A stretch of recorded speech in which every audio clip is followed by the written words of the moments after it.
있는 일이라 할지라도 우리 국민이 하지 말라면 하지 않는 게 민주공화국 맞죠? 네. 내가 옳다고 생각하고 내가 판단했고 내가 약속했으니까 국민들이 싫어해도 끝까지 하겠다 이렇게 하는 걸 우리는 문민 독재라고 부릅니다. 이런 거 하면 안 되겠지요? 네. 근데 가끔 사람들이 특히 정치적 상대방들 저를 공격하는 아주 일부 못된 언론들이 저한테 이렇게 얘기합니다. 아니 왜 말을 바꿔? 저는 말을 바꾼 일이 없어요.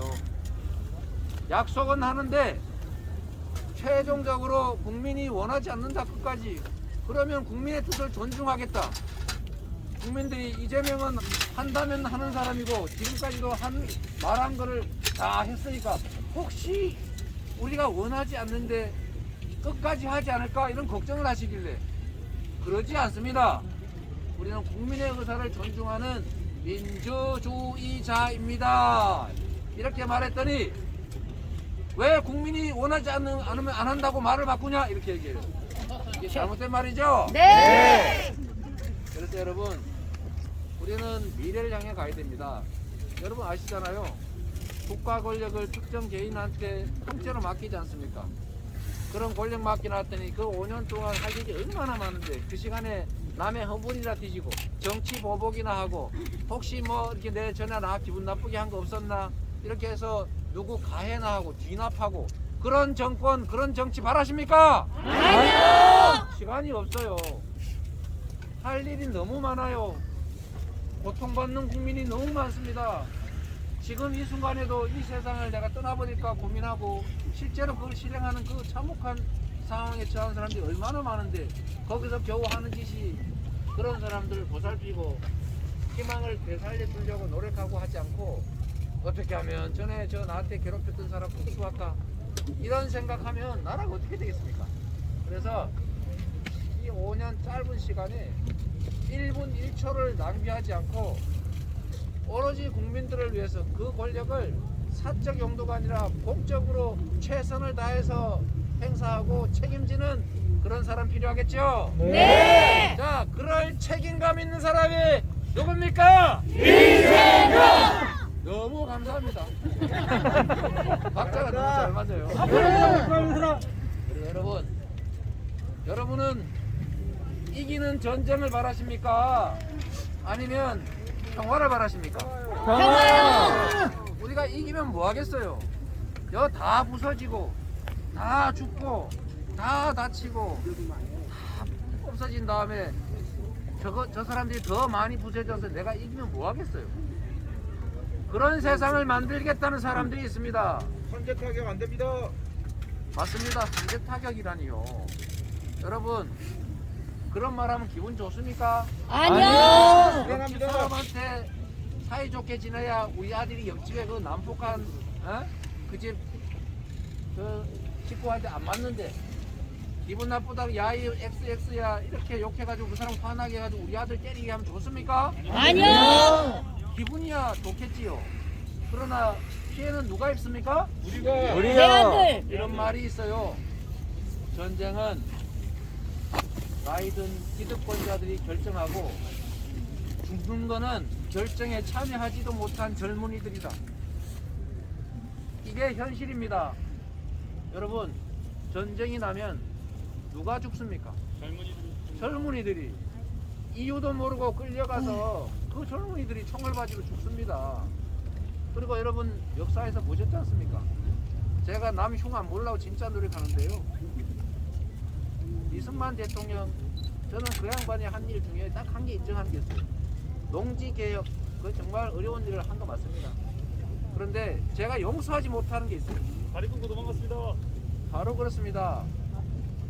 인민군이 북한에서 쳐들어오니까 자기는 먼저 기차 타고 도망을 갔는데 대전을 지나서 대구까지 가버렸어요. 이건 너무 많이 왔구나. 그러니까 대전으로 되돌아왔습니다. 그런 다음에 방송을 했어요. 서울 시민 여러분, 서울은 걱정 마십시오. 우리가 내일 아침이면은 평양을 점령해서 전심은 평양에서 저녁은 압록강, 두만강 강변에서 먹을 겁니다. 걱정하지 마십시오 여러분. 이래놓고는 한강철교를 끊어버렸어요. 자기가 나쁜 놈. 이거까지도 어쩌면 어쩔 수 없는 상황이라 할 수 있는데 다시 수복을 해서 서울로 돌아왔지 않습니까? 그러면 탈출 못한 서울 시민들이 인민군이 총 들고 참호하라 시키니까 참호하고 야 이거 옮겨라 하니까 옮겨주고 이렇게 줄 서라 이거 줄 서고 깃발 들고 행진해라 이거 할 수 없이 다 행진했는데 그랬는데 이걸 가지고 무역이라고 좀 헷갈리니까 그만하시죠. 이걸 무역 행위를 했다고 다 잡아다가 사살했어요. 이게 정치 지도자가 할 일입니까? 아니요. 그런데 이런 참혹하고 말도 안 되는 결정조차 전쟁이니까 하는 겁니다. 그래서 여러분 북한이 문제를 일으키면 더 이상 문제를 일으키지 못하게 긴장이 격화되지 않게 무력 충돌 가능성이 줄어들게 하는 게 바로 정치 지도자가 할 일이겠죠? 네. 그런데 군사 전술 전문가가 할 일이 있어요. 지하 벙커에서 북한이 또는 어느 다른 나라가 핵과 대량 살상 무기로 우리를 공격하려고 하는 게 100% 확실하구나. 그리고 지금 바로 공격하는구나. 대량 살상 공격이 명백하고 임박했을 때 그 위험 타겟을 우리가 먼저 제거한다. 이건 군사 전문가들은 할 수 있는 말입니다. 그렇죠? 네. 당연히 그렇게 해야 되겠지요. 네. 가만히 있으면 바보죠. 지금 우리가 수천 수백 명이 죽으면 그걸 제거하는 게 맞습니다. 이건 군사 전문가가 할 일이지 할 얘기지. 정치 지도자가 이런 얘기를 하면 국가 관계가 망가집니다. 긴장이 고조됩니다. 대결이 격화됩니다. 군비 경쟁이 가속화됩니다. 그러면 누가 손해봅니까? 국민이요. 비용 들지요. 경제 망가지지요. 진짜 전쟁이라도 나거나 아니면 부분전이라도 국지전이라도 벌어지면 젊은이들이 죽어요. 이런 게 책임입니다. 누구는 말하고 싶지 않아도 안 합니까? 편을 가르고 국민들이 고통스럽게 싸우면 싸우는 원인을 제거해서 같이 살게 하는 통합, 이게 바로 정치 아닙니까? 맞습니다. 그런데 틈만 나면 사람들 싸움 시켜가지고 저 힘센 쪽 붙여가지고 우리 편 만들고 저쪽은 억울하다고 포기하게 만들어가지고 정치적 이익 취하고, 이거는 정치를 하는 게 아니라 적대 행위를 하는 거예요. 분열을 시키는 겁니다. 이런 거는 정치화가 아니에요. 이런 정치 집단이 있으면 책임을 물어야 되겠죠? 네. 우리 젊은이들이 얼마나 어렵습니까?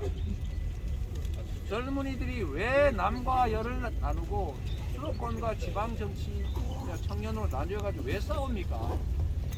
어려워서 힘들어서 싸우는 거 아니에요.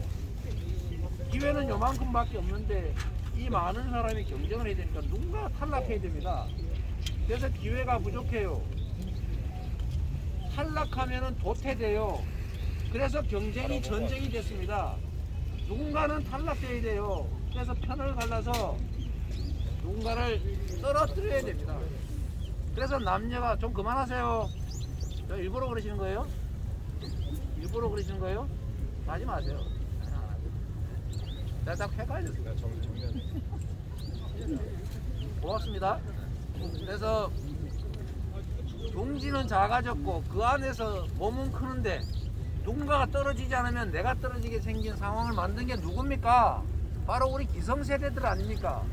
저를 포함한 이 정치를 한다고 하는 우리 사회 기성세대가 자기들은 기회를 누리고 다 성취해서 동네에 정말 건물이라도 하나 가지고 저처럼 뭐 정치적으로도 약간의 성과도 내고 했지만 우리가 간과한 게 있어요. 그건 바로 공정성 문제를 우리가 회피했던 겁니다. 정치 빠질 거 나하고 상관없어. 내가 먹고 사는데 지장 없는데 뭐 정치에 관심 안 가졌잖아요. 그러니까 정치가 부패했지 않습니까? 국민의힘, 한나라당, 무슨 민자당 이런 집단들이 국민들한테 거짓말하고 국민이 맡긴 권한으로 사복 채우고 국민들한테 불이익 주고 국가 균형 발전 안 시키고 한 군데다 이게 집중해가지고 재벌 키우고 수도권 집중시켜서 수도권을 미어터지게 했잖아요. 예. 이 불공정이 쌓이고 쌓여서 양극화가 됐고 양극화가 쌓여서 결국은 저성장이 왔고 저성장이 오니까 이 힘없는 청년들이 기회가 줄어들어서 싸우게 됐지 않습니까? 이게 얼마나 안타까운 상황인데 이걸 남자 여자 갈라가지고 한쪽 편들면서 상대방 공격하고 헐뜯고 이렇게 가지고 표 얻으면 좋습니까? 아니요. 이렇게 표 얻어가지고 나라 똑바로 운영하겠어요? 아니요. 분열하지 말아야 됩니다. 전쟁 선동하지 말아야 됩니다. 그래서 여러분 평화롭고 공정하고 희망이 있는 나라, 경제가 다시 살아나는 그런 미래가 있는 세상 우리 만들어야죠. 네. 자, 이런 세상 만들 사람이 누굽니까 여러분? 이승로. 여러분이 도와주세요. 제가 여기 오면서 많은 분들께서 저한테 격려하시면서 꼭 대통령 되세요 이렇게 말씀하시는 분이 많으세요. 저 대통령 되고 싶습니다.